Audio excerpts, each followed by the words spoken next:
Hi, welcome to Main Street Macro. I'm Neela Richardson, and I'm pleased to share with you our newest report called People at Work 2023.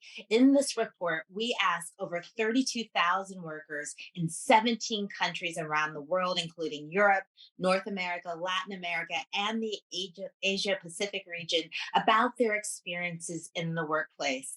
And I'd like to share with you a look back of what we learned over the last 3 years of the pandemic period and what to expect in this year's report. It's been quite a journey. In 2021, we learned that the global workforce was shaken by the pandemic, but persistent. In fact, two-thirds of the global workforce said that their work had been impacted by the ravages of the pandemic, from outright job losses to being furloughed, having to take pay cuts or cuts in hours. This workforce proved that they were shaken, but really persistently looking for that silver lining. And they found it not in all the things that were happening on the job, but the new things that were occurring when it came to flexibility and alternative work arrangements. And that led us to 2022's finding.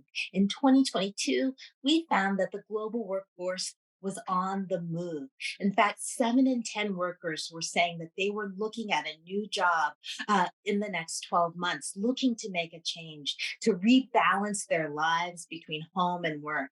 They were also looking for flexibility. It became a really important component of what was critical for their jobs now, having that flexibility to balance work and life.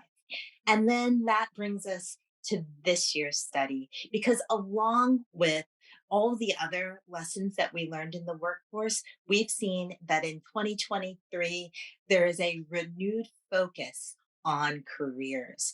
In fact, career progression has now trumped flexibility as one of the most important parts of our work. And people are reporting that they really want to enjoy their jobs again. So, what does that mean for employers? Well, it means a couple of things. It means taking all these lessons that we found over the last 3 years and putting them together. People want to see the progress that was made in a variety of workplace culture, from progress on diversity, equity, and inclusion to having a more accepting workplace, especially when it comes to mental health, from advocating and promoting flexibility, specifically for hybrid work. And we found that it's those hybrid workers that were the happiest, but also when it comes to pay, job security, and career progression, keeping those as an area of focus for workers is how to keep them engaged over the long term. Well, thanks for watching the Main Street Macro. There is so much more detail about the global workplace and the global workforce in this year's report. To find out all of those different facts and findings, please check out adpri.org.